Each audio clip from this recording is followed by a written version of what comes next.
प्रिय श्रोताओं, वो ब्रह्म ज्ञानी इंसान है श्री लक्ष्मी चंद जी ने कहा था कि समझदार न समझावन खातिर बस थोड़ा सा इशारा हो जाए। प्रिय श्रोताओं, इस ब्रह्म ज्ञान की रचना का असली सार यही है कि जो लोग समझदार होते हैं वो तो इशारों की भाषा भी समझ जाते हैं। तो प्रिय श्रोताओं, इस ब्रह्म ज्ञान की रचना को बताने का मेरा असली भाव यही है कि मेरे इशारे को समझिए और ये संदेश पूरा सुनने की कोशिश करिए और गीता के उपदेश की असल सच्चाई पक्के ठोस सबूतों सहित जानिए।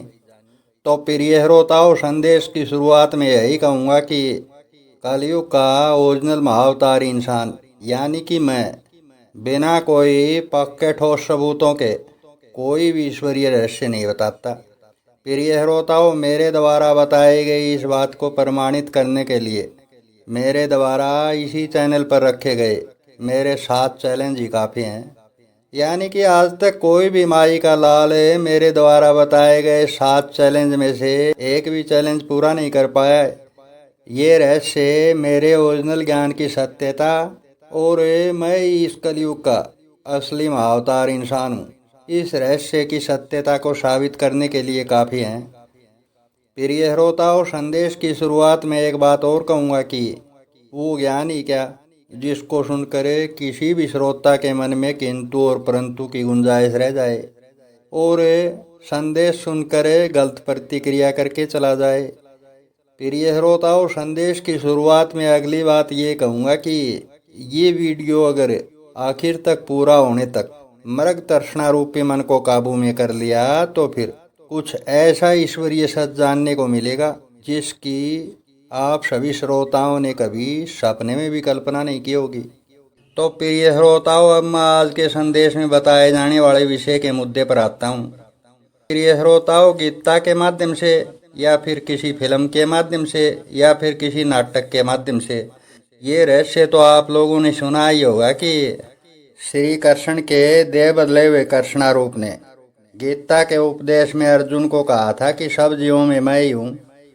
प्रिय श्रोताओं, आप लोगों की रहस्यमयी जानकारी के लिए बता दूं कि ये श्री कृष्ण का कृष्णारूप श्री कृष्ण से बड़ा दैवीय रूप है। तो प्रिय श्रोताओं, ये रहस्य आज से पहले आप लोगों ने केवल सुना ही होगा, यानी कि ये नहीं मालूम कि श्री कृष्णा सब जीवों में कैसे है। तो प्रिय श्रोताओं, आज मैं आप लोगों को इस रहस्य की पूरी असली सच्चाई बताऊंगा कि श्री कृष्णा ने ऐसा क्यों कहा था कि श्री कृष्णा ही सब जीवों में है। तो प्रिय श्रोताओं, आप लोगों की रहस्यमय जानकारी के लिए बता दूं कि श्री कृष्णा सब जीवों में नहीं है, बल्कि जिसे आप लोग शिव जी के नाम से जानते हो उसकी असली पहचान परम शिव जी के रूप में है और उसी परम शिव जी के अलग अलग देवी रूप सब जीवों में विराजमान है। तो प्रिय श्रोताओं, इस संदेश में अगर आखिर तक बने रहोगे तो मैं ये रहस्य तो पक्के ठोस प्रमाणों सहित साबित करूंगा ही करूंगा कि श्री कृष्णा सब जीवों में नहीं है, बल्कि ये रहस्य भी पक्के ठोस प्रमाणों सहित साबित कर दूंगा कि शिव जी नाम से जाने जाने वाला परम शिव जी सब जीवों में है। और ये रहस्य भी साबित करूंगा कि ये परम शिव जी आखिर है कौन, और ये रहस्य भी साबित करूंगा कि परम शिव जी सब जीवों में है तो फिर कैसे है। तो प्रिय श्रोताओं, सबसे पहले तो ये रहस्य समझ लो कि श्री कृष्णा सब जीवों में कैसे नहीं है। उसके बाद मैं ये रहस्य भी साबित करूंगा कि कृष्णा ने ऐसा क्यों कहा था कि वो ही सब जीवों में है। तो प्रिय श्रोताओं, सबसे पहले तो आप लोगों की जानकारी के लिए बता दूं कि इस रहस्यमय संसार के जितने भी देवता हैं सभी देवताओं का कोई न कोई छुपा हुआ सच है और उस छुपे हुए सच से साधु संत सन्यासी योगी महाराज लोगों को छोड़कर बाकी के सभी संसारी लोग अनजान हैं। प्रिय श्रोताओं, ये रहस्यमयी बात मैं इसीलिए जानता हूँ क्योंकि मेरे द्रोणाचार्य रूपी गुरु श्री दलीप गिरी जी महाराज से आध्यात्मिक जीवन मिलने और असली देवी ज्ञान होने के बाद से मैंने यही जाना था कि इस दुनिया को देवताओं का जो आईना दिखाया गया है या फिर दिखाया जा रहा है उसमें कोई भी देवता फिट नहीं बैठता। यानी कि प्रत्येक देवता के कारनामे तो कुछ हो रहे हैं और बताया कुछ और जा रहा है। यानी कि प्रिय श्रोताओं, जो दिख रहा है वो है नहीं, और जो है नहीं वो दिखाया जा रहा है।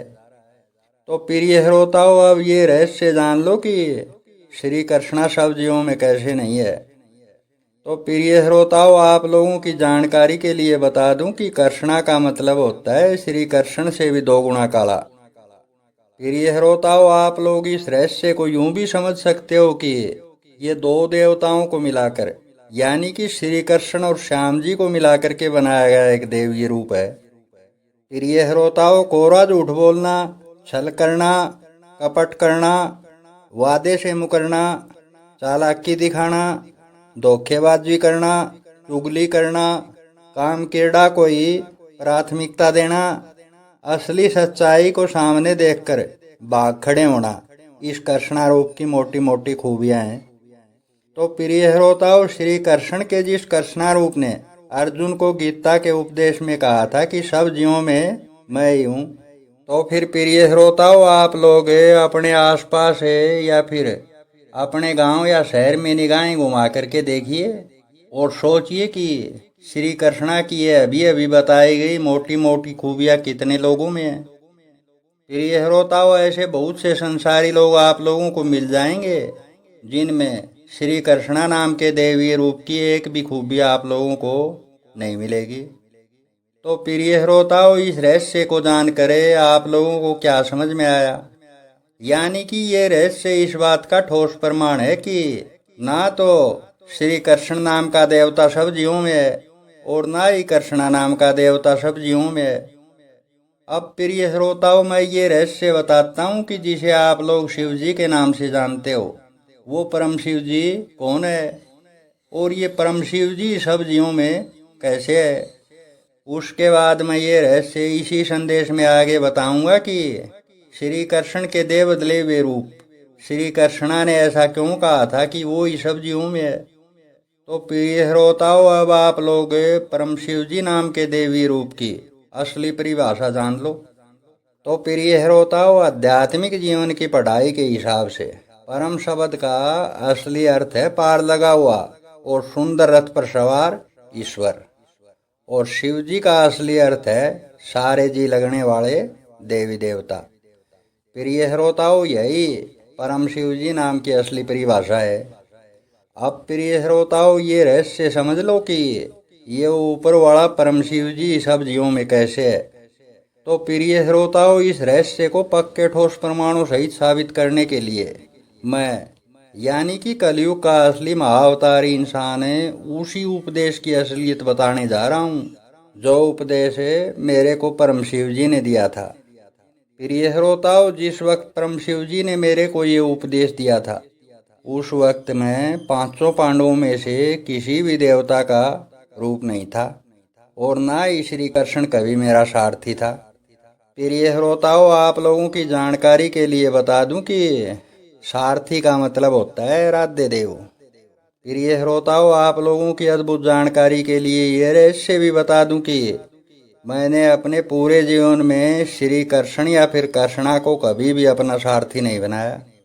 प्रिय श्रोताओं, आप लोगों की रहस्यमयी जानकारी के लिए बता दूं कि जिस श्री कृष्ण का उपदेश अर्जुन को माध्यम बना करके बताया गया है, ऐसा उपदेश प्रत्येक अवतारी और महाअवतारी इंसान को दिलाया जाता है, और वो उपदेश श्री कृष्ण या फिर कृष्णा से नहीं बल्कि ऊपर वाले परम शिव जी के माध्यम से दिया जाता है। तो प्रिय श्रोताओं, अब उस उपदेश की असली सच्चाई जान लो जो मेरे को ऊपर वाले परम शिव जी के माध्यम से दिया गया था। प्रिय श्रोताओं, अब जो वृत्तांत मैं आप लोगों को बताने जा रहा हूँ, अगर उस वृत्तांत को आप लोगों ने पूरा सुन लिया तो समझ लेना कि श्री कृष्ण द्वारा गीता में दिए गए पूरे उपदेश की असली सच्चाई आप लोगों ने जान ली। तो प्रिय श्रोताओं, ये वृत्तांत उन दिनों का है जब मेरे को मेरे द्रोणाचार्य रूपी गुरु श्री दलीप गिरी जी महाराज से आध्यात्मिक जीवन मिले हुए लगभग 3.5 वर्ष हो चुके थे। प्रिय श्रोताओं, उन्हीं दिनों एक दिन परम शिव जी ने मेरे सामने प्रकट होकर के कहा था कि जो उपदेश श्री कृष्ण के द्वारा गीता में बताया गया है वैसा ही उपदेश साक्षात देखने की इच्छा है क्या? प्रिय श्रोताओं, आप लोगों की जानकारी के लिए बता दूं कि मेरे गुरु श्री दलीप गिरी जी से आध्यात्मिक जीवन मिलने के बाद 3.5 वर्षों तक मैं इतना तो साक्षात रूप से देख ही चुका था कि प्रत्येक जीव के शरीर को किसी अदृश्य शक्ति द्वारा किसी कठपुतली की तरह से नचाया जा रहा है। प्रिय श्रोताओं, परम शिव जी के सवाल पर सवाल दागते हुए मैंने कहा था कि और क्या दिखाना चाहते हो? पिछले 3.5 वर्ष से प्रत्येक शरीर को नचाने का जो अभियान मैं देखता आ रहा हूँ, वो क्या कम है क्या? प्रिय श्रोताओं, इसके बाद परम शिव जी ने मेरे को अगला सवाल करते हुए कहा था कि मैं तेरे पिछले जन्म के रिश्तेदारों से तेरे प्रेम के भ्रम को मिटाना चाहता हूँ। प्रिय श्रोताओं, आप लोगों की जानकारी के लिए बता दूं कि ऊपर वाला परम शिव जी मेरे पिछले जन्म के रिश्तेदार उन्हीं लोगों को बता रहा था जो लोग आध्यात्मिक गुरु से आध्यात्मिक जीवन मिलने से पहले के मेरे रिश्तेदार थे। प्रिय श्रोताओं, आप लोगों की रहस्यमय जानकारी के लिए बता दूं कि परम शिव जी के द्वारा चाहे कोई व्यक्ति विशेष लिखावट देकर पैदा किया गया इंसान हो या फिर एक वक्त में एक सबसे बड़ी लिखावट देकर के पैदा किया गया इंसान हो या फिर मेरी तरह से एक वक्त में एक सबसे बड़ी महालिखावट देकर के पैदा किया गया इंसान हो, ऐसे किसी भी इंसान को जब आध्यात्मिक गुरु से 32 से 33 वाले जीवन में प्रवेश करवाया जाता है तो फिर यानी कि आध्यात्मिक जीवन में प्रवेश करवाया जाता है तो फिर ऐसे इंसान की आयु चाहे 6 वर्ष हो या फिर 20 वर्ष हो या फिर 30 वर्ष हो या फिर 40 वर्ष हो, आध्यात्मिक गुरु के द्वारा ऐसे इंसान को आध्यात्मिक जीवन में प्रवेश करवाते ही ऐसा इंसान फिर से माँ की कोख से पैदा हुए बच्चे के समान बन जाता है। यानी कि प्रिय श्रोताओं, ऐसे इंसान का शरीर तो उसी अवस्था में रहता है जैसा आध्यात्मिक जीवन मिलने से पहले होता है, लेकिन ऊपर वाले परम शिव जी की नज़रों में ऐसा इंसान फिर से माँ की कोख से पैदा हुए बच्चे के समान बन जाता है। प्रिय श्रोताओं, इस प्रक्रिया को आध्यात्मिक जीवन में पुनर्जन्म कहते हैं। बस प्रिय श्रोताओं, इसी वजह से ऊपर वाले परम शिव जी ने आध्यात्मिक जीवन मिलने से पहले वाले मेरे रिश्तेदारों को मेरे पिछले जन्म के रिश्तेदार कहा था। प्रिय श्रोताओं, आप लोगों की जानकारी के लिए बता दूं कि आध्यात्मिक गुरु से आध्यात्मिक जीवन मिलने से पहले ऊपर वाला परम शिव जी जिन लोगों को मेरे पिछले जन्म के रिश्तेदार कह रहा था, उनमें प्रमुख हैं मेरे पिछले जन्म के माता पिता, यानी कि जिनके घर में आध्यात्मिक जीवन मिलने से पहले कभी मैं पैदा हुआ था, और इसके अलावा 2 सगे भाई, 2 सगी भाभी, 3 भतीजे और 1 भतीजी, और इसके अलावा एक बहन हुई और उनके 2 पुत्र, और इसके अलावा 2 सगे चाचा और उनकी ब्याहता औरतें और उनके पुत्र पुत्री और पोते। प्रिय श्रोताओं, जैसे ही आध्यात्मिक जीवन मिलने से पहले वाले अभी अभी बताए गए सारे चेहरे मेरे मन मस्तिष्क में उभरे तो ऊपर वाले परम शिव जी ने मेरे को कहा था कि तू इन लोगों में से कुछ लोगों को अब भी थोड़ा बहुत प्रेम करता है। अब इन लोगों का प्रेम मैं तेरे को दिखाना चाहता हूँ कि जिन लोगों से तू प्रेम कर रहा है उनमें भी मैं ही हूँ। प्रिय श्रोताओं, इसके बाद मैंने ऊपर वाले परम शिव जी को कहा था कि हे प्रभु, आपकी ये लीला तो पिछले 3.5 वर्षों से बहुत से गांव के लोगों के माध्यम से और मेरी ब्याहता वधू और मेरे 3 बच्चों के माध्यम से मैं पहले ही देख चुका हूँ कि सब जीवों को आप मदारी बनकर किस प्रकार से नचा रहे हैं। प्रिय श्रोताओं, इसके बाद ऊपर वाले परम शिव जी ने मेरे को कहा था कि अब की बार मैं तेरे को कुछ नया दिखाना चाहता हूँ। देखना चाहता है तो फिर देख, नहीं तो तेरी मर्जी। प्रिय श्रोताओं, इसके बाद मैंने परम शिव जी से कहा था कि हे प्रभु, आपके श्री कृष्णा रूप द्वारा गीता वाला उपदेश जानने के लिए मेरे को क्या करना होगा। प्रिय श्रोताओं, इसके बाद तुरंत ही लगभग 6 साल का मेरा पुत्र मेरे पास आया और उसने मेरे पास आते ही मेरे को कहा था कि पापा आप परचून की दुकान कर लो। फिर यह रोताओ आप लोगों की जानकारी के लिए बता दूं कि गांव में मेरी इलेक्ट्रिक के सामान की परचेज की दुकान थी और एक कृषि उपयोग में होने वाले सामान की बिक्री का भी सामान था। यानी कि बिजली फिटिंग और कृषि किसानी में यूज होने वाले प्रोडक्ट्स की बिक्री किया करता था। और इसके अलावा मेरे गुरुजी द्वारा आध्यात्मिक जीवन दिए जाने से पहले ही मैं वाइंडिंग का कार्य भी किया करता था।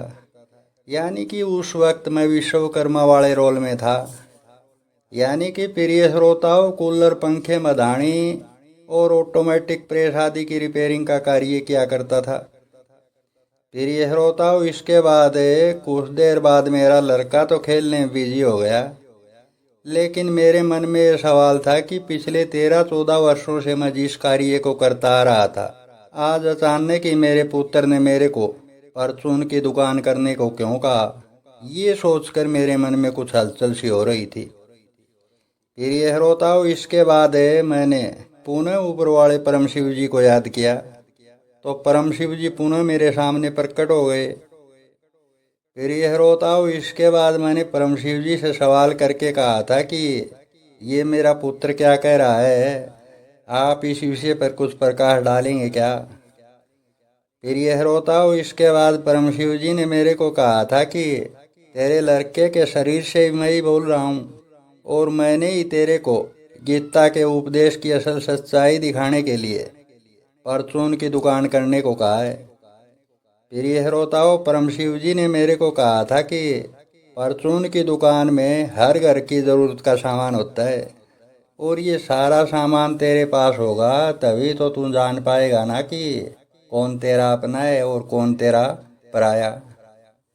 फिर यह श्रोताओं, आप लोगों की रहस्यमयी जानकारी के लिए बता दूं कि किसी भी प्रकार की विशेष लिखावट वाले इंसान को पात्र आध्यात्मिक गुरु से आध्यात्मिक जीवन तभी मिलता है जब इंसान काम, क्रोध, मद, लोभ और मोह पर विजय पा लेता है। फिर यह श्रोताओं, आप लोगों की जानकारी के लिए बता दूं कि जिसे आप लोग रुपया समझते हो, मेरे को वो कागज वाली करेंसी लगा करती थी। यानी कि उससे मेरे को कोई प्रेम नहीं रहा था। इसलिए मैंने परम शिव जी के कहने से 40-45 हज़ार कागज वाली करेंसी खर्च करके एक सप्ताह के अंदर अंदर ही परचून की दुकान कर ली थी। यानी कि मिर्च मसाले से लेकर घर में यूज होने वाला लगभग सारा सामान अपनी दुकान में ले आया था। फिर यह श्रोताओं, आप लोगों की जानकारी के लिए बता दूं कि मेरी ये परचून की दुकान मेरे पिछले जन्म के सगे चाचा के मकान के बाहरी हिस्से की मेन गली में थी। फिर यह श्रोताओं, परचून का सामान सलीके से रखने के बाद परम शिव जी ने मेरे को कहा था कि आज से तेरे को गीता वाले उपदेश की असली सच्चाई दिखाने के अभियान की शुरुआत होती है।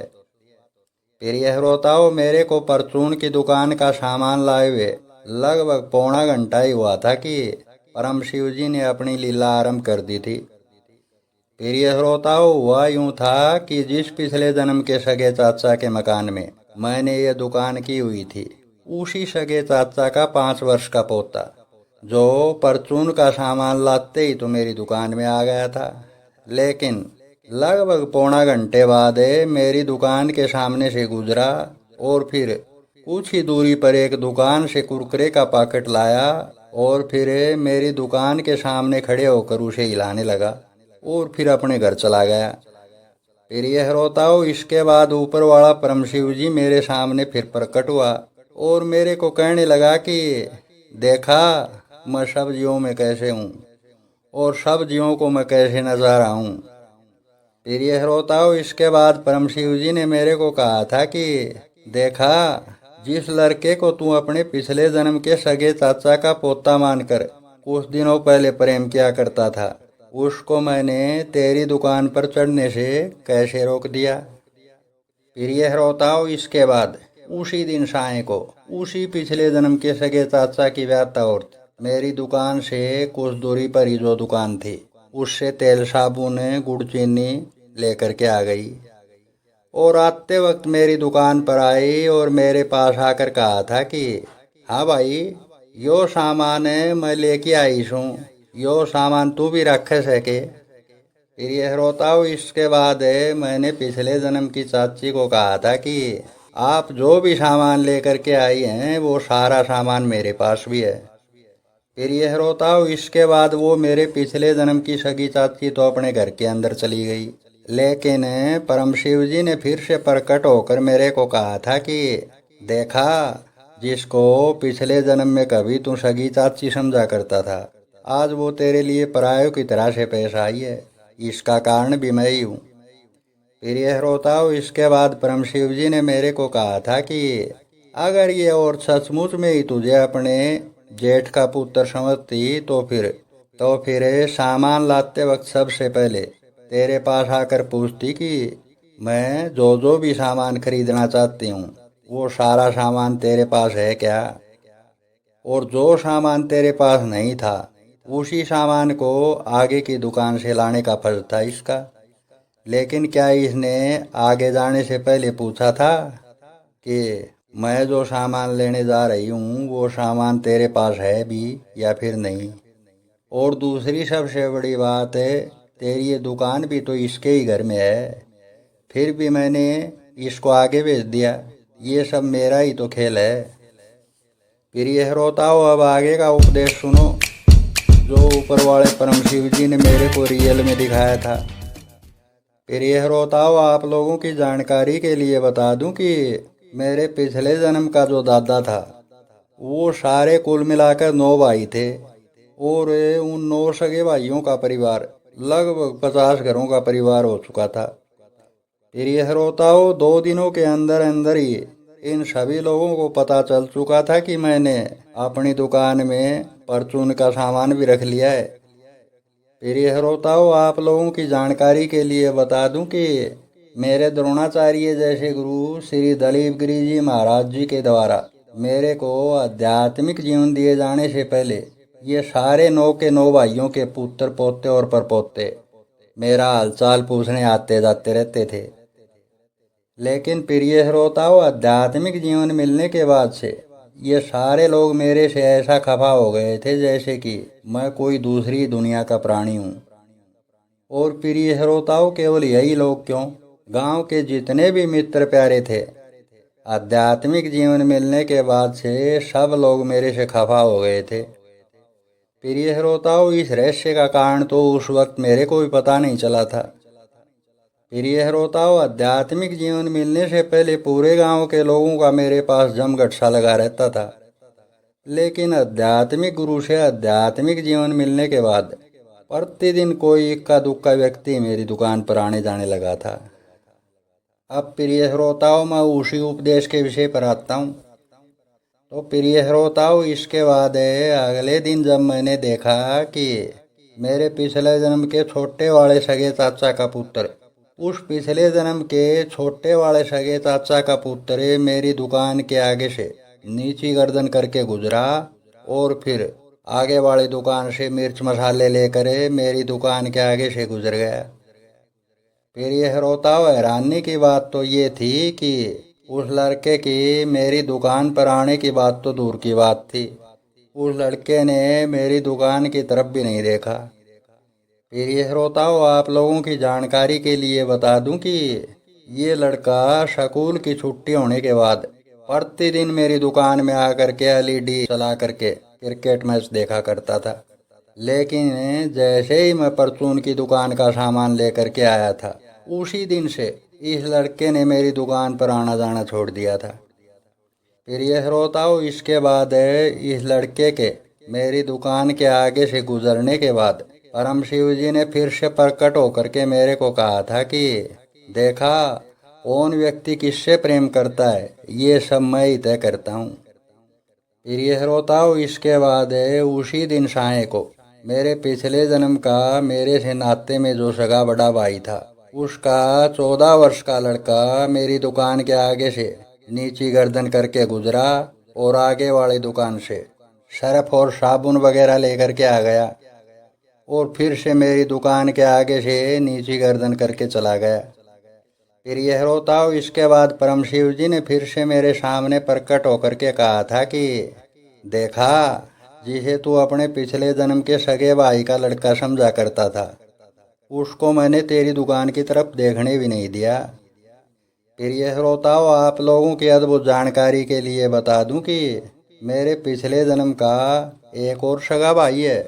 उसकी व्याख्या औरतें और दोनों लड़के कभी भी मेरी दुकान पर सामान लेने नहीं गए। फिर ये श्रोताओं, उनको जब भी सामान की आवश्यकता होती थी तो फिर मेरे तीनों बच्चों में से किसी को पैसे दे करके कहते थे कि हमें सामान ला करके दे दो। फिर यह रोताव ऐसा भी सिर्फ इसीलिए था क्योंकि मेरे पिछले जन्म का सबसे बड़ा सगा भाई और मैं दोनों एक ही घर में रहते थे। यानी कि खाने के लिए सिर्फ भोजन ही अलग अलग जगह बनता था, बल्कि दोनों के घर के बीच में कोई दीवार नहीं थी। फिर यह रोताओ, अब आगे की सुनो।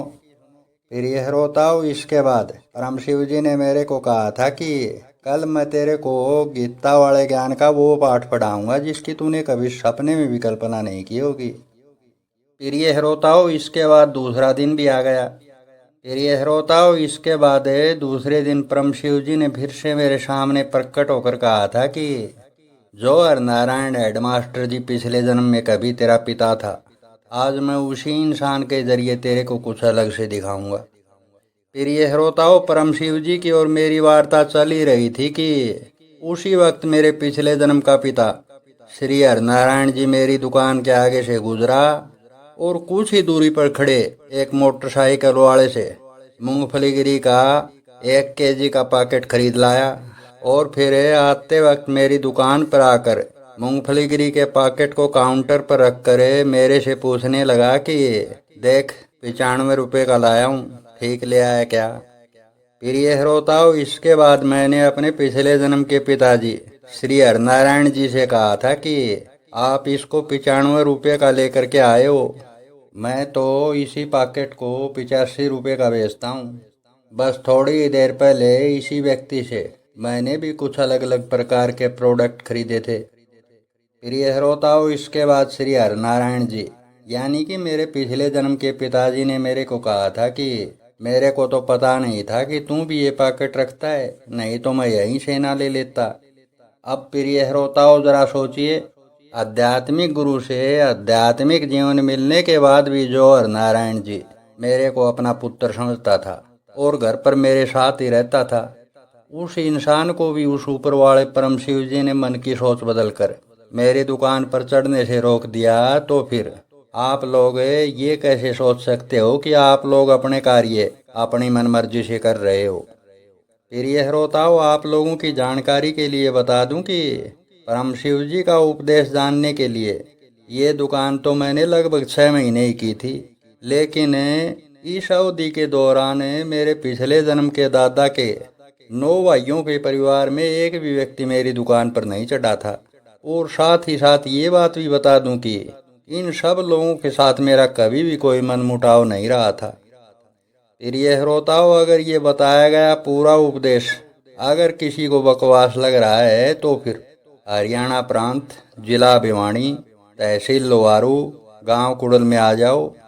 हरनारायण जी हेडमास्टर जी का घर पूछ लेना, वहीं पर मैं रह रहा हूँ और वहीं पर ये बताए गए सारे लोग भी आप लोगों को मिल जाएंगे। इन्हीं से पूछ लेना कि उपदेश में जो जो भी बातें बताई गई है वो सब हुई थी या फिर नहीं। यानी कि ये पिछले जन्म के बताए गए सारे रिश्तेदारों में से कोई भी व्यक्ति मेरी दुकान पर चढ़ा था या फिर नहीं। फिर ये श्रोताओं, संदेश में आखिर तक बने रहिए। अभी तो मैं ऐसे ऐसे रहस्य बताने वाला हूँ जिनको सुनकर आप लोग घोर आश्चर्य व्यक्त करोगे। फिर ये श्रोताओं, श्री हरनारायण जी के वहाँ से जाते ही ऊपर वाला परम शिव जी फिर से मेरे सामने प्रकट हो गया और अपने चेहरे पर कुटिल सी मुस्कान ला करके मेरे से कहने लगा था कि देखा, जिस हरनारायण के मास्टरमाइंड का गुणगान पूरे जिले के प्रत्येक गांव का कोई न कोई व्यक्ति करता आ रहा है, आज मैंने उसके दिमाग की वाट लगा करके रख दी। फिर यह रोताओ, इसके बाद परम शिव जी ने मेरे को कहा था कि कुछ आया समझ में कि मैं सब जीवों में कैसे हूँ। फिर ये श्रोताओं, इसके बाद मैंने ऊपर वाले परम शिव जी को कहा था कि हाँ, मेरे को समझ में आ गया प्रभु कि आप सब जीवों में कैसे हो। फिर ये श्रोताओं, इसके बाद परम शिव जी ने मेरे को कहा था कि तो फिर बता कि मैं सब जीवों में कैसे हूँ। प्रिय श्रोताओं, इसके बाद मैंने परम शिव जी को कहा था कि आप अलग अलग कुख से और अलग अलग प्रकार से शरीरों की संरचना करते हो और फिर सब शरीरों में मन बनकर आप ही सोचते हो और आप ही बोलते हो। हे प्रभु, ऐसा ही है ना। प्रिय श्रोताओं, इसके बाद परम शिव जी ने मेरे को कहा था कि तूने 100% सत्य कहा है। सब जीवों का मन भी मैं ही हूँ और सब जीवों के अंदर से जो कुछ भी जिस वक्त भी बोलना होता है वो सब भी मैं ही बोलता हूँ। और केवल इतना ही नहीं, सब जीवों के अंदर से अलग अलग वक्त पर मेरे ही अलग अलग देवी रूपों के माध्यम से अलग अलग प्रकार की बीमारियां भी मैं ही फैलाता हूँ। और फिर अलग अलग प्रकार के डॉक्टरों के अंदर से जिन लोगों की बीमारियां ठीक करनी होती हैं उनको ठीक भी मैं ही करता हूँ। मैं ही लोगों के अंदर से अनपढ़ हूँ और मैं ही लोगों के अंदर पढ़ा लिखा हूँ और मैं ही जीव के अंदर बेवकूफ़, मूर्ख और गंवार हूँ और मैं ही जीव के अंदर बुद्धिमान, चतुर और चालाक हूँ और मैं ही जीव के अंदर स्वार्थी, धूर्त, पाखंडी, झूठा, छलिया, कपटी, बदमाश, चोर, जार, डकैत और आतंकवादी हूँ और मैं ही जीव के अंदर हर प्रकार के पाखंड से दूर सच्चा, शरीफ, जति पुरुष और ईमानदार हूँ और मैं ही जीव के अंदर पागल और महामूर्ख बन करके बैठा हूँ और मैं ही जीव के अंदर इंजीनियर और वैज्ञानिक हूँ और मैं ही जीव के अंदर से काम, क्रोध, मद, लोभ और मोह की तृष्णा को जगाता हूँ और मैं ही जीव के अंदर से इन सभी विकारों को दूर करता हूँ और मैं ही दुनिया के सब झगड़ों में शामिल हूँ और मैं ही सब झगड़ों से दूर हूँ। यानी कि मैं ही सब संसारी लोगों और सब संसारी जीवों के मन को परिवर्तित करके सब प्रकार के झगड़े करवाता हूँ और मैं ही सादगीपूर्ण माहौल बनाता हूँ और मैं ही सब जीवों में हूँ। और ये रहस्य तो मैंने गीता के उपदेश में श्री कृष्णा को माध्यम बना करके बताया भी हुआ है और इस रहस्य पर लोगों के मन की दिशा परिवर्तित करके यानी कि लोगों के मन को भ्रमित करके मेरे सब जीवों में ना होने का अविश्वास भी मैं ही फैलाता हूँ और मैं ही लोगों के अंदर से नास्तिक हूँ और मैं ही लोगों के अंदर से आस्तिक हूँ और मैं ही जीव के अंदर से अच्छा हूँ और मैं ही जीव के अंदर बुरा हूँ। यानी कि कोई भी जीव अपने किसी भी अच्छे या फिर बुरे कर्म का दोषी नहीं है, फिर भी जीव अपने अच्छे और बुरे कर्म का जिम्मेवार खुद को ही मानता है। इस रहस्य का असली कारण भी मैं ही हूँ। फिर ये श्रोताओं, इसके बाद मैंने परम शिव जी से कहा था कि हे प्रभु, आपने जो कुछ भी कहा है वो सारी लीला मैं आध्यात्मिक जीवन मिलने के बाद से पिछले 3.5 वर्षों से साक्षात रूप से देखता आ रहा हूँ। लेकिन मेरी समझ में अभी तक ये नहीं आया कि आपने मुझे पिछले 3.5 वर्षों से परेशान क्यों कर रखा है। यानी कि आप मुझे ना तो अपने किसी भी देवी रूप की उपासना, आराधना फिर या भक्ति करने दे रहे हैं और ना ही पहले की तरह से गृहस्थी बनकर रहने दे रहे हैं। आखिर आप ऐसा खेल क्यों खेल रहे हो? आखिर आप मेरे से चाहते क्या हो? प्रिय श्रोताओं, इसके बाद परम शिव जी के चेहरे पर एक कुटिल मुस्कान छा गई और मेरे से कहने लगा कि ये एक गहरे राज की बात है जिसे वक्त आने पर तू खुद ही जान जाएगा। अभी मैं तेरे को केवल इतना ही बता सकता हूँ कि इस वक्त पूरी दुनिया में लगभग घटनाएं तो तेरे मन के सोच के आधार पर घटित हो रही है, लेकिन आगे आने वाले समय में 2024 के बाद पूरी दुनिया में जो कुछ भी होगा, समय का सारा चक्कर तेरे मन की सोच के आधार पर ही घूमेगा। इस रहस्य का मैं तेरे को गारंटी से वचन देता हूँ। प्रिय श्रोताओं, इसके बाद मैंने परम शिव जी से अगला सवाल किया कि हे प्रभु, जब सारे के सारे कार्य जीव से आप ही करवा रहे हैं तो फिर जीव किस कर्म का दोषी है? प्रिय श्रोताओं, मेरे इस सवाल पर परम शिव जी ने कहा था कि जरा सोच, सब जीव अगर दोष मुक्त हो गए तो फिर सभी मनुष्यों को पवित्र आध्यात्मिक गुरु से आध्यात्मिक जीवन देना अनिवार्य हो जाएगा और अगर ऐसा हो जाता है तो फिर सब लोग सन्यासी बनाने पड़ेंगे। और अगर सब लोग सन्यासी बना दिए गए तो फिर ये दुनिया कैसे चलेगी। फिर ये श्रोताओ, इसके बाद मैंने अगला सवाल करके कहा था कि हे प्रभु, आपकी ये बात तो किसी हद तक तर्कसंगत है, लेकिन इन भोले वाले संसारी लोगों को, इन सभी महाराज लोगों के द्वारा कोरे झूठे ज्ञान के नाम पर और चमत्कारों के नाम पर बेवकूफ़ क्यों बनवा रहे हो। प्रिय श्रोताओं, मेरे इस सवाल पर परम शिव जी ने कहा था कि इसमें भी मेरे 3 फायदे हैं। पहला फायदा तो ये है कि ऐसे लोगों के जरिए मैं अपने अलग अलग देवी रूपों का गुणगान करवाता हूँ ताकि लोग मेरे को ना भूलें। और दूसरा फायदा यह है कि ऐसे लोगों के जरिए मैं मेरे भक्त रूपी बाबा महाराज लोगों की ख्याति को फैलवाने का कार्य लेता हूँ। और मेरा तीसरा फायदा यह है कि मैं जिन लोगों को नास्तिक बनाता हूँ, उन नास्तिक लोगों को मैं कभी कभार साधु संत सन्यासियों से भिड़वा देता हूँ।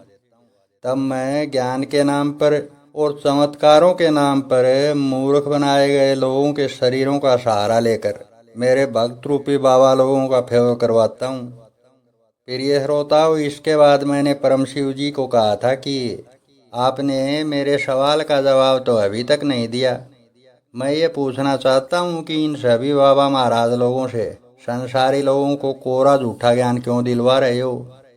यानी कि कहीं पर गीता को पवित्र बताकर कोरा झूठा ज्ञान लिखवा दिया, तो कहीं पर अलग अलग ग्रंथों को पवित्र बताकर कोरा झूठा ज्ञान लिखवा दिया, तो कहीं पर कोरा झूठा ज्ञान लिखवा कर देवियाँ बदनाम कर दी, तो कहीं पर कोरा झूठा ज्ञान लिखवा कर कृपाचार्य और द्रोणाचार्य जैसे गुरुओं को बदनाम करवा दिया गया, तो फिर कहीं पर रावण नामक किरदार बनाकर, तो फिर कहीं पर अलग अलग राक्षसों के किरदार बनाकर उनको बदनाम करवा दिया गया, जबकि वास्तव में ऐसा कुछ होता ही नहीं।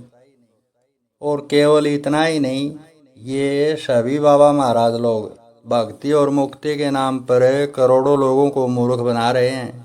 क्या ये सही है क्या।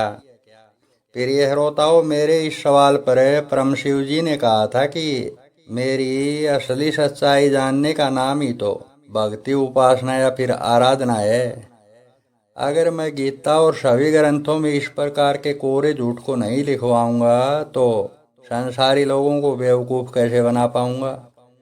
फिर ये श्रोताओं, इसके बाद परम शिव जी ने मेरे को कहा था कि जो भी इंसान मेरे द्वारा कुछ अलग से लेख और लिखावट दे करके पैदा किए जाते हैं, उनको तो मैं अपना असली ज्ञान करवाता हूँ ना।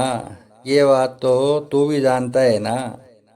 फिर ये श्रोताओं, इसके बाद परम शिव जी ने मेरे को कहा था कि जिन लोगों को मैं आवागमन के चक्कर में फंसा करे बोझा ढोने के लिए ही पैदा करता हूँ, तू ऐसे लोगों की फिक्र क्यों कर रहा है। तू अपने काम से काम रख। फिर ये श्रोताओं, इसके बाद मैंने परम शिव जी से अगला सवाल करके कहा था कि हे प्रभु, आप संसारी लोगों के साथ तो छल कपट धोखा और दगाबाजी करवाते ही हो, लेकिन अवतार या फिर मेरे जैसे महाअवतारी इंसान के साथ ऐसा दोगला व्यवहार क्यों।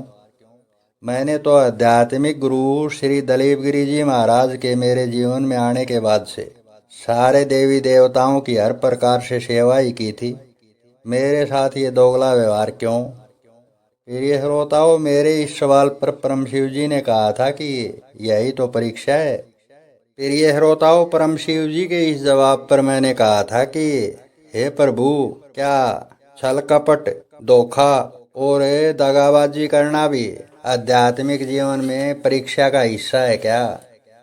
फिर ये श्रोताओं, इसके बाद मैंने परम शिव जी से एक और सवाल किया था और कहा था कि जो इंसान है आध्यात्मिक गुरु से आध्यात्मिक जीवन मिलने से पहले काम वासना वाले खेल को पूरी तरह से त्याग चुका हो, और जो इंसान केवल साधना में ही मन लगा चुका हो, क्या ऐसे इंसान को फिर से अपनी ब्याता औरत के साथ काम वासना वाले खेल के लिए मजबूर करना भी आपकी आध्यात्मिक जीवन की परीक्षा का हिस्सा है क्या।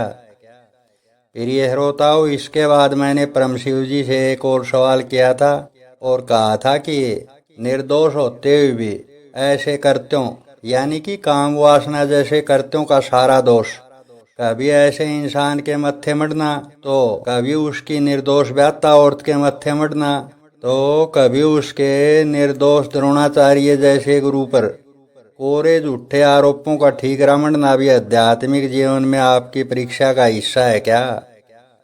प्रिय श्रोताओं, मेरे द्वारा पूछे गए इन तीनों सवालों पर परम शिव जी ने कोई जवाब नहीं दिया। क्यों नहीं दिया?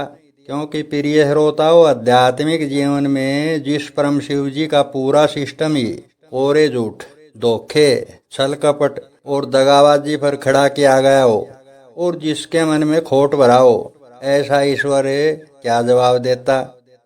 यानी कि नंगा नहाएगा क्या और निचोड़ेगा क्या? यानी कि जवाब ही नहीं था तो फिर देता क्या? प्रिय श्रोताओं, जो ईश्वर कलयुग के महाअवतारी इंसान के सवालों से ही नंगा हो गया था, फिर वो जवाब क्या देता? प्रिय श्रोताओं, इसके बाद मैंने परम शिव जी को कहा था कि तू अपने आप को भगवान या फिर ईश्वर या फिर परमात्मा या फिर अन्य सुथरे सुथरे नामों से कहलवाना पसंद करता है। तेरी परीक्षा को देखकर लगता है कि तू सबसे बड़ा शैतान है। प्रिय श्रोताओं, आप लोगों की जानकारी के लिए बता दूं कि मेरे द्रोणाचार्य रूपी गुरुजी से आध्यात्मिक जीवन मिलने के बाद से 3.5 वर्षों के टाइम में मैं परम शिव जी की राक्षसी प्रवृत्ति की परीक्षा से तंग आ चुका था।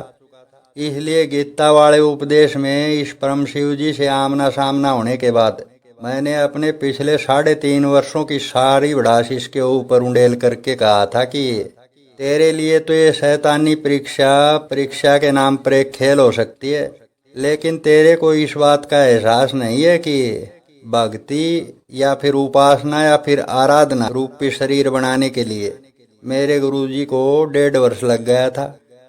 तब कहीं जाकर के मेरा शरीर और मन साधना के लायक बना था।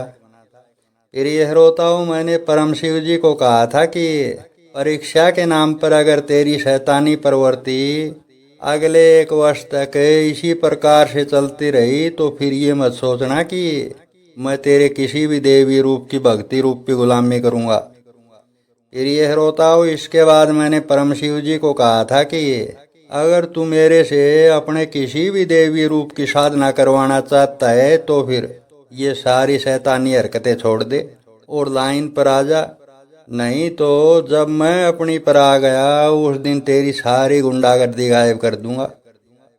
प्रिय श्रोताओं, आज उस उपदेश को लगभग 7 वर्ष से कुछ ज़्यादा का टाइम हो चुका है और लगभग 11 वर्षों के करीब मेरा आध्यात्मिक जीवन हो चुका है, लेकिन इस परम शिव जी की शैतानी परीक्षा की शैतानियाँ ज्यों की त्यों कायम है।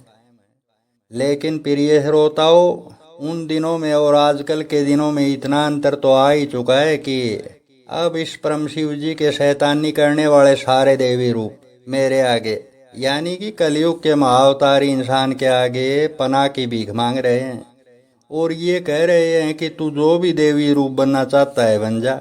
लेकिन झूठे ज्ञान के प्रचार के लिए लगाए गए मेरे सभी भक्तों यानी कि झूठे ज्ञान के प्रचार के लिए लगाए गए सभी बाबा महाराज लोगों के ढोल के पोल खोलना बंद कर दे। अब प्रिय श्रोताओं, जरा सोचिए, ये कैसा भगवान ईश्वर या परमात्मा है जिसके आगे भक्ति उपासना या फिर आराधना करने के लिए लगभग 4.5 वर्षों तक मैंने हाथ पैर जोड़कर विनती की तो फिर ये टस से मस नहीं हुआ।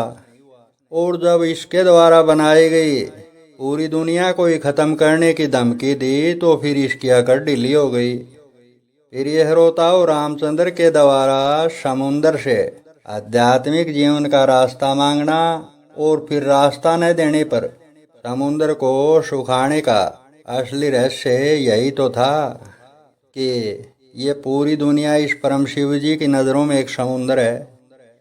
फिर ये श्रोताओं, आप लोगों की अद्भुत जानकारी के लिए बता दूं कि समुंदर को सुखाने जैसी धमकी रामायण नामक ग्रंथ में राम अवतार की तो यूं ही बताई गई है, यानी कि वैसी ही धमकी प्रत्येक अवतारी या फिर महाअवतारी इंसान को कभी न कभी देनी ही पड़ती है। तब कहीं जा कर के इस ऊपर वाले परम शिव जी की अकड़े कुछ ढीली पड़ती है।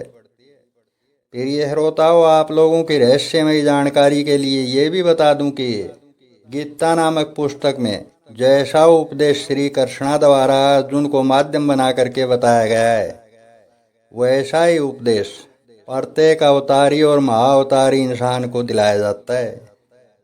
अब प्रिय श्रोताओं, ये रहस्य जान लो कि गीता में ऐसा क्यों लिखवाया गया कि ये उपदेश श्री कृष्णा का था। तो प्रिय श्रोताओं, ऐसा सिर्फ इसीलिए लिखवाया गया था क्योंकि अर्जुन का आराध्य देव श्री कृष्ण है।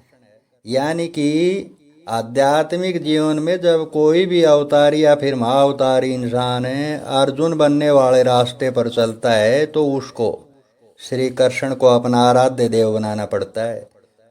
अब प्रिय श्रोताओं, मैं एक के बाद एक यानी कि दो वृत्तांत यानी कि मेरे को मेरे गुरु श्री दलीप गिरी जी से आध्यात्मिक जीवन मिलने के लगभग 6 वर्ष बाद के दो ऐसे वृत्तांत बताने वाला हूँ जो ठोक बजा बजा करके इस बात की पक्की गवाही देंगे कि ऊपर वाला परम शिव जी सब जीवों में है और परम शिव जी मदारी बनकर सब लोगों को नचा रहा है और अंदर तक घुसकर संसारी लोगों के शरीरों से खेल रहा है।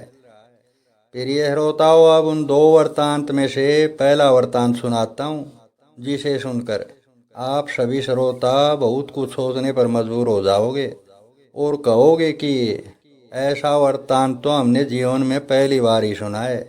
तो प्रिय श्रोताओं, हुआ यूँ था कि मेरे को मेरे द्रोणाचार्य जैसे गुरुजी श्री दलीप गिरी जी से आध्यात्मिक जीवन मिले हुए उस वक्त लगभग 6 वर्ष के करीब ही हुए थे। प्रिय श्रोताओं, उन्हीं दिनों एक दिन मेरे पिछले जन्म का बड़ा साला संदीप कुमार और उसका सगा चाचा किसी शादी का निमंत्रण पत्र देने के लिए मेरे घर पर आए थे। प्रिय श्रोताओं, आप लोगों की जानकारी के लिए बता दूं कि ये संदीप का सगा चाचा फौज से ऑफिसर की पोस्ट पर रिटायर्ड व्यक्ति है। प्रिय श्रोताओं, जो संदीप का सगा चाचा था बल्लेराम, उसने मेरे पास आते ही मेरे साथ रिश्तेदारी फैलाना शुरू कर दिया और मेरे को कहने लगा कि जमाई जी, आपको ससुराल में आए हुए काफ़ी वर्ष हो चुके हैं, आपको शादी की शोभा बढ़ाने के लिए आना ही होगा। प्रिय श्रोताओं, बल्लेराम जी की बातें पूरी हो गई तो मैंने उससे कहा था कि आपने बोल दिया या फिर कुछ और भी बाकी है, या फिर मेरी भी कुछ सुनोगे क्या। प्रिय श्रोताओं, तब बल्लेराम जी ने कहा था कि सुनूंगा, आपकी क्यों नहीं सुनूंगा, आप तो हमारे जमाई जी हैं, अगर जमाई जी की नहीं सुनूंगा तो फिर किसकी सुनूंगा। प्रिय श्रोताओं, इसके बाद मैंने उससे कहा था कि मैं आपका 20-21 मिनट से ज़्यादा समय नहीं लूँगा, यानी कि आपने मेरे को अपना रिश्तेदार बोल ही दिया है तो फिर इतना वक्त तो आपको मेरी बातें सुननी ही होंगी। प्रिय श्रोताओं, इसके बाद मैंने उससे कहा था कि बल्लेराम जी, मैं न तो आपका जमाई हूँ और न ही आपका रिश्तेदार हूँ और न ही मैं आपके बड़े भाई श्री भगवान जी का जमाई या रिश्तेदार हूँ। प्रिय श्रोताओं, आप लोगों की जानकारी के लिए बता दूं कि ये श्री भगवान जी नाम का जो शख्स है, ये मेरे पिछले जन्म का ससुर जी है, यानी कि मेरे घर पर जो संदीप कुमार नाम का लड़का आया था उसका पिताजी है। प्रिय श्रोताओं, इसके बाद मैंने बल्लेराम जी से कहा था कि बल्लेराम जी, बस कुछ ही देर मेरी बातें सुनो, उसके बाद मैं आपके मुख से ही कहलवा दूंगा कि मैं ना तो तुम लोगों का जमाई हूँ और ना ही तुम लोगों का रिश्तेदार। प्रिय श्रोताओं, इसके बाद मैंने उससे पूछा था कि बल्लेराम जी, आपकी कितनी लड़कियां हैं। उसने कहा था 2 हैं। मैंने कहा था दोनों की शादी भी हो चुकी है। उसने कहा था हाँ, हो चुकी है। प्रिय श्रोताओं, इसके बाद मैंने उससे कहा था कि बल्लेराम जी, आप मेरे को ये बताइए कि आपके दोनों जमाई क्या क्या कार्य करते हैं। प्रिय श्रोताओं, तब उसने कहा था कि एक मुंबई में बैंक मैनेजर की पोस्ट पर कार्यरत है और दूसरा अपना खुद का बिजनेस करके लाखों रुपए महीने कमा रहा है। प्रिय श्रोताओं, इसके बाद मैंने उससे कहा था कि बल्लेराम जी, मैं नहीं चाहता कि आपके जमाई का बिजनेस बंद हो जाए, यानी कि मैं नहीं चाहता कि मेरे कहने से आपके जमाई का बिजनेस बंद हो जाए। मैं तो आपसे केवल ये कहना चाहता हूँ कि सपोज करो कि आपके जमाई का बिजनेस फेल हो जाए और आपका जमाई घर पर रहने लग जाए और कोई कार्य भी ना करे तो फिर आप क्या करेंगे? आपका आपके जमाई के प्रति सबसे पहला फर्ज क्या बनेगा? फिर यह रोताओ इसके बाद बल्लेराम जी ने कहा था कि मैं सबसे पहले उसके पास जाऊंगा और जा कर के उससे पूछूंगा कि जमाई जी, ऐसी क्या वजह हो गई जिससे आपका बिजनेस बंद हो गया? यानी कि बिजनेस बंद होने और घर पर रहने का असली कारण जानूंगा। उसके बाद मेरे से बन सकेगी तो कुछ मदद भी करूंगा। फिर यह रोताओ इसके बाद मैंने बल्लेराम जी से कहा था कि श्री दलीप गिरी जी महाराज से आध्यात्मिक जीवन मिलने से पहले मैं भी तो अच्छा खासा बिजनेस कर रहा था। मेरा भी तो कार्य जोरों शोरों से चल रहा था। मेरे को श्री दलीप गिरी जी से आध्यात्मिक जीवन मिलने से पहले मैं भी तो आपके बड़े भाई का जमाई था। आपके बड़े भाई श्री भगवान जी ने तो मेरे पास आकर के कभी नहीं पूछा कि जमाई जी अचानक ऐसा क्या हुआ जो आपका पूरा बिजनेस ठप हो गया और अब आप घर पर क्यों रहने लगे हैं? फिर यह रोताओ इसके बाद मैंने बल्लेराम जी से कहा था कि आपके बड़े भाई ने तो अपना फर्ज आज तक नहीं निभाया और आपका बड़ा भाई क्यों, ये संदीप कुमार और इसका छोटा भाई भी तो कोई छोटे बच्चे नहीं हैं। इन्होंने भी इस विषय पर मेरे से कभी भी नहीं पूछा कि मेरा बिजनेस ठप होने का आखिर कारण क्या है। फिर यह रोताओ इसके बाद मैंने बल्लेराम जी से कहा था कि बल्लेराम जी, रिश्तेदार वो होते हैं जो सुख दुख के साथी होते हैं। आप लोग तो मेरे बातों के भी साथी नहीं रहे। फिर यह रोताओ इसके बाद मैंने उससे कहा था कि बल्लेराम जी, अब बताओ कि मैं आप लोगों का रिश्तेदार हूँ या कोई और? फिर यह रोताओ इसके बाद बल्लेराम जी ने मेरे आगे हाथ जोड़ करके कहा था कि महाराज जी, मैंने गलती में आपको रिश्तेदार बोल दिया, आप मेरे को माफ़ करें। फिर यह रोताओ इसके बाद मैंने उससे कहा था कि बल्लेराम जी, साथ ही साथ ये रहस्य भी सुनते जाओ कि आप मेरे साथ बार बार रिश्तेदारी क्यों फैला रहे थे। फिर यह रोताओ तब मैंने उससे कहा था कि बल्लेराम जी, आपके शरीर और सब संसारी जीवों के शरीरों का किसी रोबोट की भांति इस्तेमाल किया जा रहा है। यानी कि सब जीवों के पल पल के मन की सोच और बोलने की सोच ऊपर से आकाशीय तरंगों के माध्यम से तय हो रही है और ये ऊपर वाला आप जैसे लोगों के शरीरों का इस्तेमाल करके मेरे से रिश्तेदारी इसीलिए फैलाना चाहता है ताकि मैं 6 वर्ष पहले की तरह से आपका रिश्तेदार बना रहूं और अर्श फर्श पर पड़ा रहूं, यानी ऊंचाई वाले जीवन से नीचे पड़ा रहूं। फिर यह रोताओ मेरे मुख से ये सब सुनते ही बल्लेराम ने मेरे से इस विषय पर आगे कोई और सवाल नहीं किया और तुरंत ही वहाँ से खड़ा हो गया और वहाँ से जाने की कहने लगा। तो फिर यह रोताओ बल्लेराम जी ने मेरे से इस विषय पर कोई और सवाल क्यों नहीं पूछा कि सब जीवों को रोबोट की भांति इस्तेमाल कौन कर रहा है और क्यों कर रहा है? तो फिर यह रोताओ सीधी सी बात है, सब के अंदर से बोलने वाला ऊपर वाला परम शिव जी ये बात अच्छे से जानता है कि मेरे से ज़्यादा बहस करने पर मैं इस रहस्य के भी पक्के ठोस प्रमाण दे देता कि परम शिव जी सब जीवों के अंदर से कैसे बोलता है। बस फिर ये रोताओ इसी वजह से बल्लेराम जी ने इस विषय पर और कोई सवाल नहीं किया। फिर यह रोताओ इसके बाद बल्लेराम जी ने अपनी जेब से 100 रुपये का नोट निकाला और मेरे पास रख करके कहा था कि महाराज जी, आपको जमाई के नाते ना सही, लेकिन आप महाराज जी के नाते तो शादी का निमंत्रण स्वीकार करें। फिर यह रोताओ इतना कहने के बाद संदीप कुमार और बल्लेराम जी वहाँ से अपने घर के लिए चले गए। फिर यह रोताओ अब वो दूसरा वृतांत तो सुन लो, जिसको सुनकर आप लोग वाकई में ये बात मानने पर मजबूर हो जाओगे कि वास्तव में ही सभी शरीरों को रोबोट के भांति इस्तेमाल किया जा रहा है।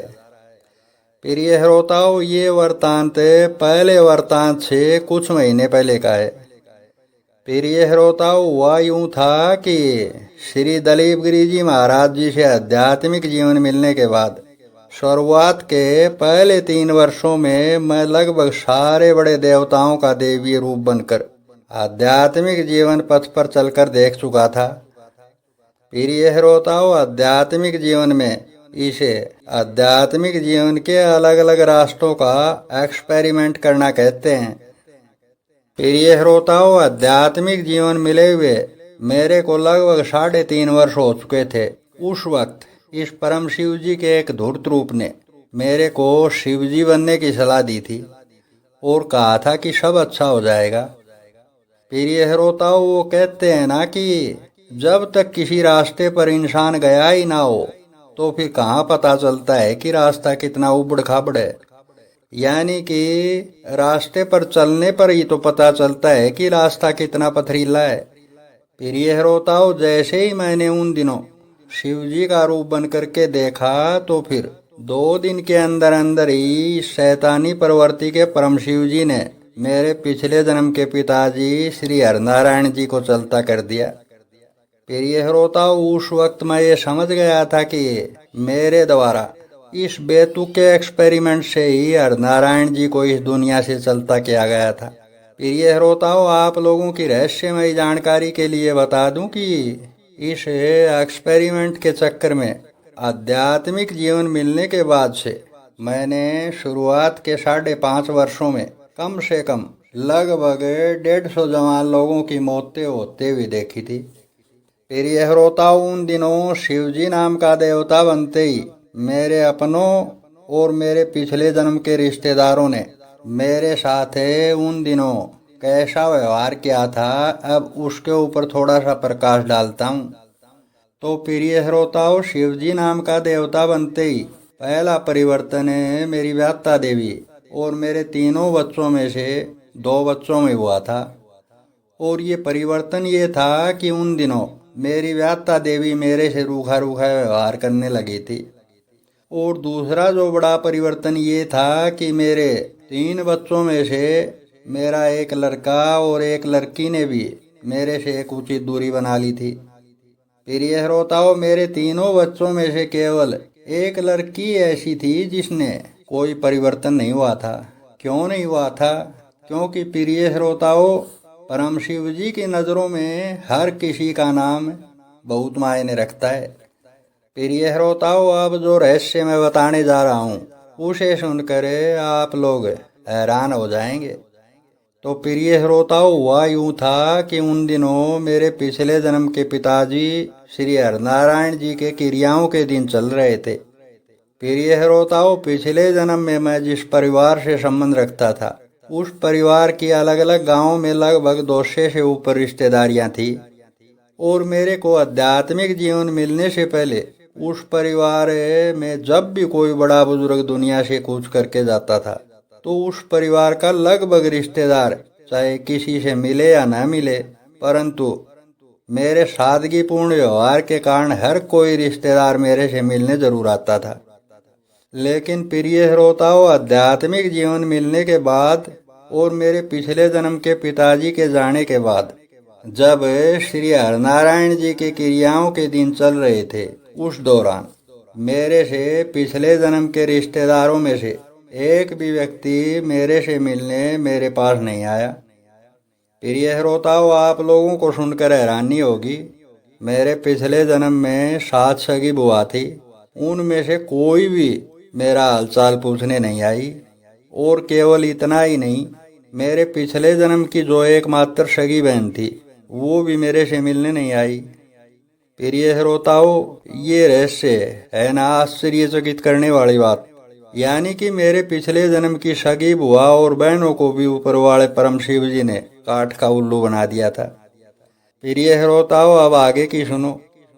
प्रिय श्रोताओं, उन्हीं दिनों हरनारायण जी के क्रियाओं के दिनों में एक दिन मेरे पिछले जन्म की ससुराल से भी कुछ लोग मेरे पिछले जन्म के पिताजी की शोक सभा में आए थे। प्रिय श्रोताओं, हुआ यूं था कि मैं मेरे घर के एक कमरे में पलंग के ऊपर लेटा हुआ था। इतने में ही मेरे पिछले जन्म का ससुर, जिसका नाम श्री भगवान है, वो और उसका एक सगा भाई मेरे कमरे के आगे से गुजरे और मेरी तरफ देखकर दूसरे कमरे में चले गए। और आपस में ये बतियाने लगे कि वो ऐसे।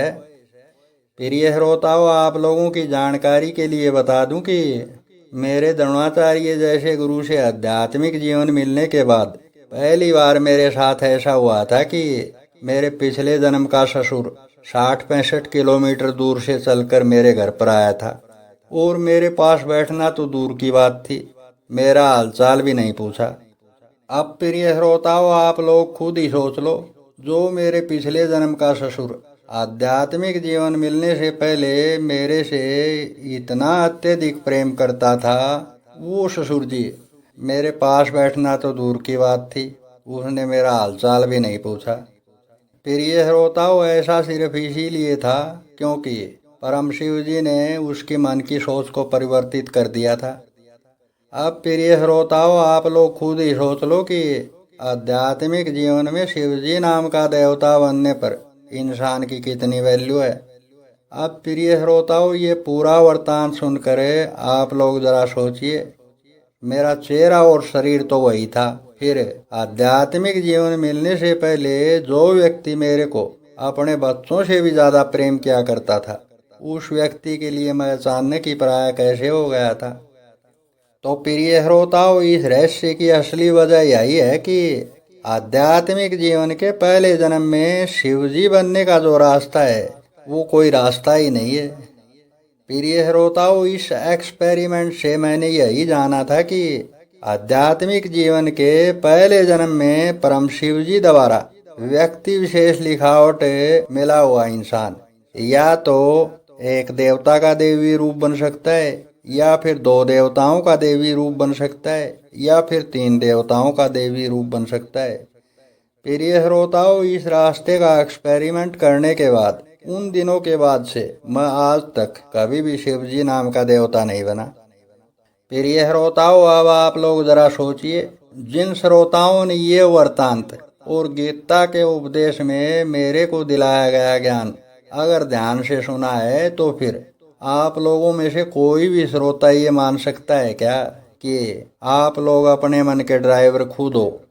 यानी कि इस पूरे उपदेश को सुनकर और ये दोनों वृत्तांत सुनकर ये रहस्य पक्के ठोस प्रमाणों सहित साबित हो जाता है कि सभी संसारी लोग और सारे जीव जंतु और सारे पशु पक्षी केवल रोबोट की बातें हैं, और मेरे अलावा सभी जीवात्माओं का रिमोट कंट्रोल ऊपर वाले परम शिव जी के पास है। प्रिय श्रोताओं, अगर घर बैठे इस रहस्य को पक्के ठोस प्रमाणों सहित जानने की इच्छा है, तो फिर आप लोग मेरे चैनल पर बताए गए 7 चैलेंज में से कोई भी एक भी चैलेंज पूरा करने की कोशिश तो करो। आप लोगों को अच्छे से आभास हो जाएगा कि ऊपर वाला परम शिव जी आप लोगों को अपनी ढपली की ताल पर मदारी बनकर सिर्फ और सिर्फ नचा रहा है। और प्रिय श्रोताओं, अगर किसी भी व्यक्ति को इस रहस्य के लाइव सबूत देखने हैं, तो फिर हरियाणा प्रांत, जिला भिवानी, तहसील लवारू, गांव कुरल में रह रहा हूँ। मेरे पिछले जन्म के पिताजी श्री हरनारायण जी का पुराने वाला घर पूछ लेना, वहीं पर मैं मिलूंगा। मेरे से मिलने वाले को मैं परम शिव जी का मेरे अलावा सब जीवों में होने का आभास करा दूंगा, और अगर नहीं करा सका तो फिर आने जाने का किराया भी वहन करूंगा। और एक बात बता दूं, ये बात भी मेरे पास आने वाले व्यक्ति के मुंह से ही बुलवाऊंगा कि गीता और ग्रंथों में बताया गया ज्ञान भी कोरा ही झूठ है। और मेरे अलावा जितने भी प्रचारी महाराज लोग और संसारी लोग यूट्यूब या फिर टेलीविजन चैनलों पर अपना और गीता और ग्रंथों का मन गढ़ंत ज्ञान परोस रहे हैं, वो सब सिर्फ और सिर्फ कोरे झूठ के अलावा और कुछ भी नहीं है। अब प्रिय श्रोताओं, मैं उसी विषय पर आता हूँ। तो प्रिय श्रोताओं, उन दिनों परम शिव जी द्वारा किए गए धोखे और छल कपट के कारण मैंने इसको सबक सिखाने की ठान ली थी, और उस दिन के बाद कुछ दिनों तक मैं नारायण हरि का रूप बन करके रहा। प्रिय श्रोताओं, नारायण हरि का रूप बनने के बाद मैंने देखा कि कुछ दिनों के अंदर ही कोरोना नाम की बीमारी ने पूरी दुनिया में अपने पैर पसार लिए थे। प्रिय श्रोताओं, इसके बाद मैंने एक ऐसा देवी रूप धारण किया जिसने परम शिव जी के सिस्टम को हिला करके रख दिया है। और वो देवी रूप है माया का। और आध्यात्मिक जीवन के 487 रास्तों में माया से बड़ा कोई भी देवी रूप नहीं है। प्रिय श्रोताओं, आप लोगों की रहस्यमयी जानकारी के लिए एक और अद्भुत बात बता दूं। माया का देवी रूप बनने के बाद से मेरे मन और शरीर का ड्राइवर और डॉक्टर मैं खुद ही हूँ। और मेरे से प्रेम करने वाले लोगों का डॉक्टर भी मैं खुद ही हूँ। तो प्रिय श्रोताओं, संदेश अब काफ़ी बड़ा बन चुका है, इसलिए इस संदेश के आखिर में यही कहूँगा कि इस वीडियो को अधिक से अधिक संसारी लोगों को शेयर करो, ताकि बाकी के संसारी लोग भी जान सकें कि श्री कृष्णा को माध्यम बनाकर दिए जाने वाले गीता के उपदेश की असली सच्चाई आखिर है क्या। प्रिय श्रोताओं, संदेश के आखिर में एक और महत्वपूर्ण बात कहूँगा कि इस कलयुग में संसारी लोग विष्णु के जिस कल के अवतार की बातें कर रहे हैं, वो इंसान और कोई नहीं बल्कि मैं ही हूँ। और ये रहस्य एक बार फिर से बता देता हूँ कि मैं ना तो किसी राक्षस बनने वाले रास्ते पर हूँ और ना ही मैं दशरथ के चारों पुत्र बनने वाले रास्ते पर हूँ। यानी कि मैं ना तो कोई कनफाड़ा बनूंगा और न ही कोई ओगड़नाथ बनूंगा। मैं केवल और केवल 21 वाले बड़े खेल का असली खिलाड़ी हूँ और इस कलयुग का माया में अवतारी इंसान का देवी रूप हूँ। और ये रहस्य भी एक बार फिर से ही बता देता हूँ कि इस दोगली दुनिया के गिनती के दिन शेष हैं और मैं जल्दी से जल्दी इस दोगली दुनिया को ख़त्म करने जा रहा हूँ।